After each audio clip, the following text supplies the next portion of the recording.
Are you trying to learn Proper Etude number 10 for either all state, all region, or maybe just to learn etudes to improve your technical skill?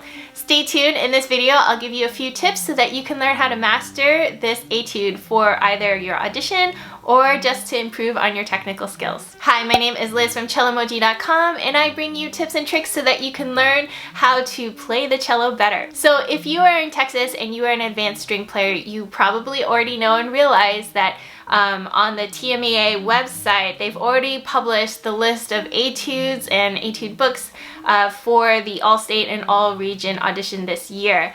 So if there are any questions that I don't happen to answer in this video, you can always leave them in the comments below, or you can also go to the TMEA website and check it out. Just keep in mind that even if you choose not to do all-state or all-region, learning these etudes are super helpful for just improving on your technical skills. I think there's a reason why etudes are part of these big auditions is because it really helps improve your skills and is a good judgment on how technically able you are as a string player. Alright, first things first. If you haven't already done so, make sure you are checking that you are playing off of the right edition of the music. Usually when it comes to these big all-state, all-region etude auditions, they're actually pretty specific about which edition they want you to play and learn off of.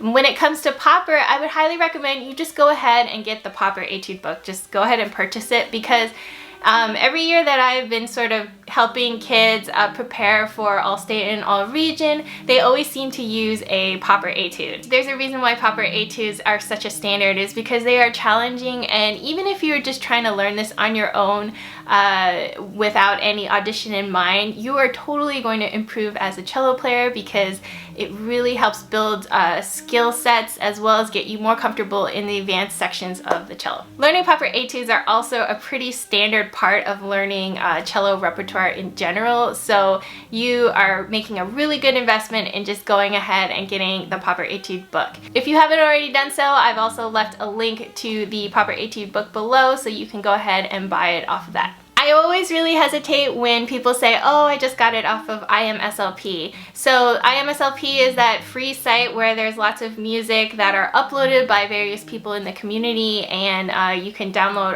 off of that for free.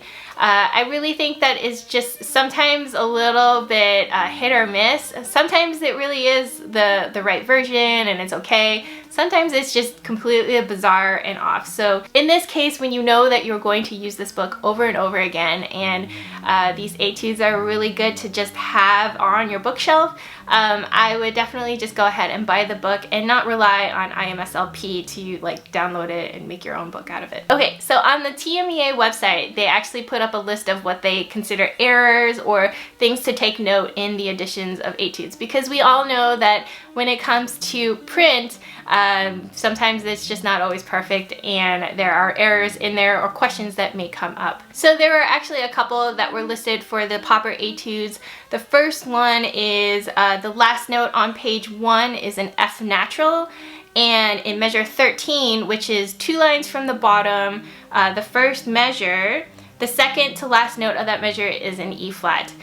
It's not like these notes were actually written wrong in the etude itself, but there might be some confusion over whether the accidentals or the sharps or the flats carry over with the clef change that happens in those measures. So they are just sort of clarifying for you that, hey, this is the notes that they want you to play. Before we go on to the other tips, if you like these tips videos, be sure to give me a thumbs up and hit that subscribe button and the bell next to it if you haven't already done so, so you won't miss out on any other Cellomoji videos. Okay, next tip is know your C minor scale. And I know I say this over and over a lot of times, but knowing your scale is really the first step in mastering a lot of different pieces of music. Not only because it gives you a geography of the cello, but also it gets sort of the tones and the sounds in your ear, so you know what to listen for when you're playing the etude. Hey, extra bonus points if you want to add in a few of those arpeggios and broken thirds and all of that. That's definitely going to also help you learning Proper etudes. An important thing to note for the TMEA preparation of all state and all region is know the metronome mark marking and pick a metronome marking that you are going to stick to. In this case, they are actually saying quarter note equals 66 to 74, which is actually a slower range than what you may instinctually want to do. So I'm saying this just speaking for myself and also for a few of my students who are playing this. It feels more natural to actually go faster than 74 to us, but I think that's what's making this etude a little bit more challenging, is to like stick within that range, and it really makes you concentrate a lot on using your bow evenly and smoothly with good bow distribution. Also, when it comes to etudes for all state and all region, I have found that they like to use a lot of contrasting etudes. So in this case, this etude is very smooth. It has like long bows with lots of notes in it. So one of the goals that you can work on when you're learning this etude is really work on all of your bow changes, because some of the bow changes, it comes after like a super long slur, but some of them come fairly quickly. So you want to make sure that you are really planning your bow changes really well, and that no bow changes are catching you like by surprise, because usually when that happens, then sometimes there's like an extra jerk in the sound, or it becomes rough and uneven. So this is really a good opportunity for you to really plan out your bow and how you're going to change, and look ahead in the music so that nothing catches you by surprise. I want you guys to pay attention in measure 14 to the rhythm change that happens in it. So you're playing a bunch of triplets and then it goes into duples, and that can be a little bit jarring or a little bit throws off the groove of things. So make sure that you are being super accurate with that. Practice that with a metronome. Okay, on page 2, 3 lines down, is an example of what I always look for in proper etudes, is a pattern or a sequence. So basically what it is that your hand is doing a very similar function in terms of fingerings, but you have to move your hand either up an interval or down an interval. So it's really important for you to just kind of pay attention to these, because it may simplify how you're trying to find these notes. And in this instance, I would move my hand kind of like as a block rather than finger to finger to finger, and that'll really help you master that passage a lot easier. And in this case, just remember this pattern is going across the A and D strings. 3 lines up from the bottom, notice there's a Roman numeral 1 written in the measure. It's kind of underneath the staff. That's really important for you to do and to move and use that fingering, because it helps set you up for the next passage. So don't disregard the Roman numeral 1 that's there.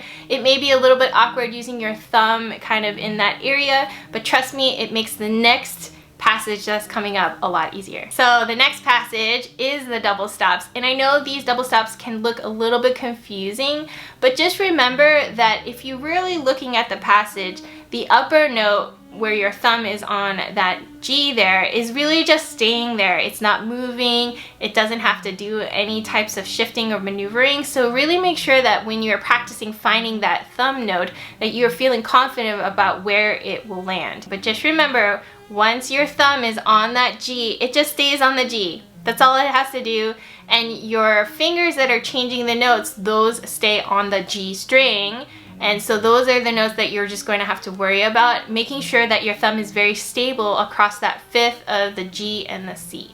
Now the only note that is not a double stop is the low G, and in this case don't use the open string. Reach over with the 1 and use the finger G. The reason why I say this is because it will really keep your thumb from moving up and down, and that way it'll keep all the notes in the intonation a lot more stable. So make sure that you're just reaching over for that low G, and you won't have to worry about a double stop on that note, and then you can flip right back over to the double stops to finish out the passage. Pay attention to the dynamics, because let's face it, etudes are not the most interesting thing in the world. I know that in proper etudes there aren't a whole lot of them, but I would definitely go for the obvious. You know, look for the contours of the passage. If the notes are going up, try to do some crescendos. If the notes are going down, then try to do some decrescendos. I think it's really important to always remember that a lot of these people who are doing these auditions will probably technically be just as amazing as you are. The main thing that will really set some people apart, especially if judges are hearing the same thing over and over for a long period of time, is how musically can you play these etudes. So just remember, even though etudes may not be super interesting, you want to pretend and convince yourself that these are beautiful pieces of music, and you're trying to be very expressive with your lines without compromising things like intonation, rhythm, and timing. One thing about proper etudes, which I know can be a challenge, is sometimes the notes that are used in it are a little bit odd. They're not really like a singable tune, as you can say. So it's really important to be careful of all the accidentals that are in the etude. Any sharps or flats, really make sure that you are like on the note instead of just sliding into the note or just kind of approximating where these notes are. It's a lot of what I call being in the cracks. So you're not like totally out of tune, but you're not really in tune either. These are those passages that really can define like the top players from the very good players. So I would really encourage you guys to practice with a tuner to really make sure that your intonation is really spot on when it comes to playing these passages. Finally, just a word of encouragement. There's a reason why proper etudes are always being used in auditions and as sort of like where to set the bar and the standard. There are tough etudes and they are a challenge, so be patient with yourself and just work through it little by little. There's definitely plenty of time to learn this etude and take your time with it. Try not to rush through it, because if you take the time in the beginning to be super meticulous about learning it, then you won't have to double back later and relearn something because you just rushed over it. So good luck in learning this etude. Do you have any questions or comments for me, or any other questions about proper etude number 10? Be sure to leave them in the comments below. If there are any other pieces of music you would like some tips on, or any other etudes as well, you can also leave those in the comment box below. Thanks again for watching, and I'll see you guys in the next video. Bye!